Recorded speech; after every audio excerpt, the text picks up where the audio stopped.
Usually on my channel you get at least 2 uploads per week, and I've been pretty consistent at that since the start of Classic. After Wrath's launch though, I've been totally busy, not playing the game all day though, that's for sure. And though it's the early days into the expansion still, and it's only the second reset, a lot of the reasons as to why Wrath performed so well back in the day are really starting to show themselves again firsthand. And I have to say I'm rather enjoying a lot of what this expansion has to offer, and so much of that has been tied into a very noticeable lack of restriction on anything that you want to do in the game. There's no Azerite or artifact power grind once you hit level cap. You can level and go straight to any heroic dungeon or raid. There's no time-gated daily grinds for necessary rewards or upgrades. There's no hard entry item level needed to join a party or for any bits of content, and so much more. We're also playing an even more casual friendly version of Wrath as well. Things such as the Sons of Hodir shoulder enchants and Tome of Coldweather flying being account bound weren't added until 3.2, which is Trial of the Crusader. I can fly on my level 70 ult the moment they hit Northrend. And Wintergrass being treated as though it was a battleground practically means every single server always has the Essence of Wintergrass buff, giving 5% more XP from monsters at all times. TBC by comparison had quite a few hurdles you had to get over before you could really get stuck into Endgame. Heroic dungeons needed you to be revered with their associated reputations. Many of the raids required very long attunement processes to go through, and for a time you had to do all of that on your ults as well. Before we go on, I want to do a quick shout out to today's video sponsor, Keeps. Keeps is an online subscription service that helps men keep their hair where it counts, with personalized and clinically proven treatments which are delivered directly to your door. Did you know 2/3 of guys will have experienced some form of hair loss by 35,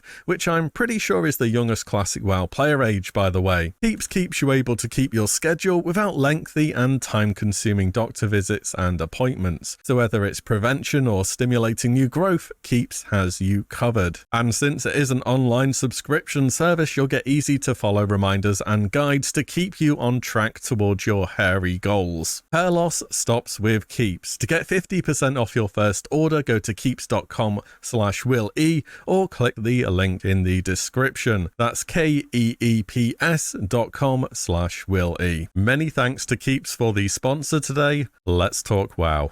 We should start from the start on the Wrath experience so far. Leveling has felt a lot slower than it did in TBC the first time around. If you're still leveling, trust me, when you get level 77 and you unlock flying, things get much better, and there is definitely an over-reliance on vehicle combat and use X item on Y thing type of quests. I leveled with the guide, so it wasn't a problem for me personally, but the in-game quest helper still isn't available from Blizzard, and I heard that Questy had been a little hit and miss so far as well, so I imagine there was quite a bit of going to Wowhead to figure out what you actually need to do to complete certain objectives, because some of them are really bizarre. There are also a couple of quests which don't really account for the fact that, say, more than 2 people may be wanting to do them at the same time. I don't know what Horde has. I've not leveled in Wrath as Horde in a very long time, but on the Alliance there are several quests with a good 3 minutes of roleplay between each turn-in that can't be completed in a party. If we could just change the turn-in trigger to be an AoE around it. Remember how you can skip City of Light in Dalaran by AFKing where the elemental finishes its path in TBC? But on the flip side, the experience available in each zone is considerably higher than TBC. If you do full clears of quests in each zone, you will hit level 80 before you have finished Zuldrak. I have done this and I've only ran a handful of dungeons while doing it. I want to find out how much bonus gold you can get from Sholazar, Storm Peaks and Ice Crown. I'll do a follow-up video on that though. This means overall you can pick and choose your zones a little bit more, especially the second time around with heirlooms. As it turns out, Zuldrak not terribly good for experience, particularly the whole Drakuru segment of it where you're running around as an undead, or for example Winterguard Keep in Dragonblight for the Alliance has a lot of highly questionable and time-consuming quests. I could easily skip either of these or most of either of these zones if I wanted to on an alt, and instead do a full run of Grizzly Hills, which is amazing in experience gained and theme,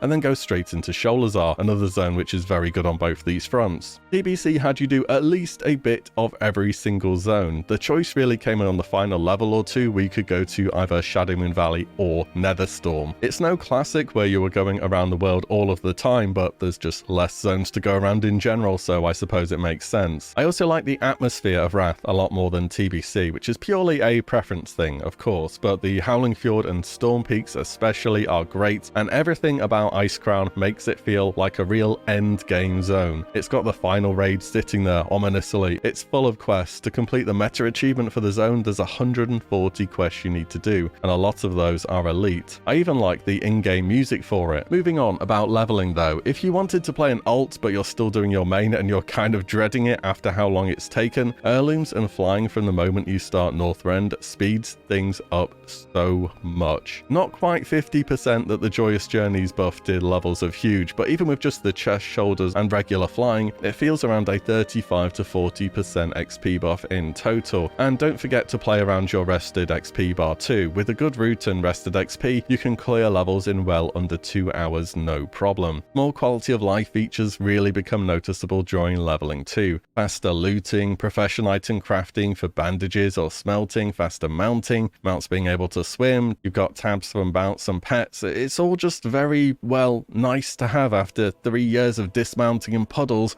and not being able to collect things due to bank space. Let's move on though. Dungeons. No achievements like we've already talked about, and both normal and heroic are pretty trivial even at a basic level of gear. You run in, you smash your AoE buttons, and you collect a loot. Tank damage can be a little bit spiky at some points, but nothing overly complicated. Apart from that one ethereal guy in Violet Hold who no one knew the mechanics about and he just one-shot us all. Kite him away from the orbs, by the way. I've enjoyed the dungeons a lot more than TBC, and I'm about 99% sure it's down to how classes actually play, not necessarily the dungeons themselves, because the dungeons are easy.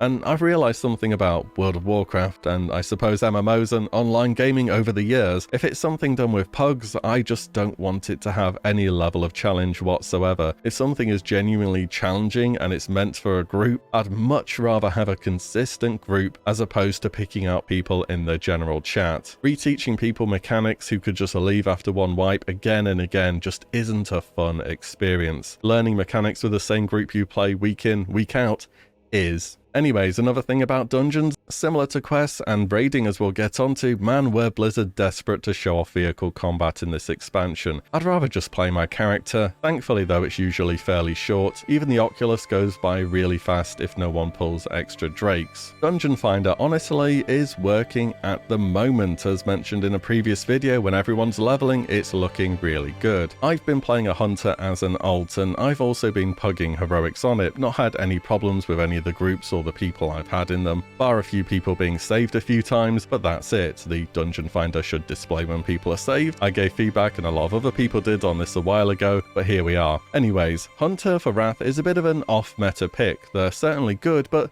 there's been a clear swap from people playing them in TBC to pass to them moving to other classes, and man does everyone want an agility user for dungeons. I can get a group for just about anything in a couple of minutes as a pure DPS class. Dungeon Finder would have me sitting there for a good 20 on the low end to 40 on the high end minutes, waiting alongside the roughly 1 million Death Knights and Paladins on the server. Of course, if you are one of those 1 million Death Knights or Paladins, it's probably going to be a make your own group kind of angle instead. But would it be faster than waiting in Dungeon Finder? Yes, almost certainly. Again, it's still early, but I just wanted to comment on it. Raids, again, no real achievements. I suppose you need to kill Sapphiron to go and do Malagos, but only one person needs to do that, so it's not asking a huge amount. Naxxramas just doesn't feel even remotely like the raid we did back in Classic, and it's very much down to how forgiving the content is now. In Nax Classic as a DPS, you pull any trash mob for a moment and you could easily get one shot. Nowadays, if you somehow manage to pull off the tank through tricks and misdirection, most of the time you still live anyway, and this is with bosses and trash being buffed by 30% by the way. We have 25-man, which offers a little bit more challenge and better loot,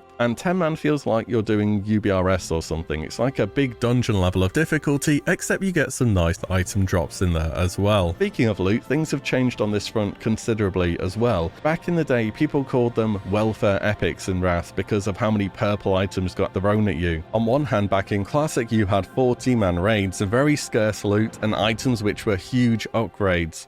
DTS, Viscag, DFT. People remember these items, they remember their names to this day. In Wrath, you just get so many items, but you also get options. There's base items, and there always will be, of course, but there's choice. There are incremental upgrades. Loot is definitely less memorable, but a ton more flexible and better itemized. In terms of bosses, my least liked is probably going to have to be Malagos. There are frankly a lot of not terribly interesting loot pinatas in Nax, but you have to go all the way over to Koldara for a one boss fight where you spend about a third of it pressing 1-1-2 instead of playing your class. Not a fan on vehicle combat if you can't tell. Favorite fight is easily Sartharian 3 Drakes. There's simple and impactful mechanics, there's a lot happening, there's tons of opportunity to improve how you perform from pull to pull in terms of positioning, timing cooldowns and so on. It's a fight where each player in their role can show up. Tanks on calling cooldowns for the breaths and positioning the Drakes and adds. Heals on, well, just about everything, there's a lot of damage happening. DPS on pulling resources, getting ready for the big ad phases and when they need to burn down bosses, and not instantly nuking yourself with a reflect debuff. The final phase of the fight with just the boss does feel a bit on the long side, but they did gigabuff his health to avoid full nuke strategies, so that'll be why.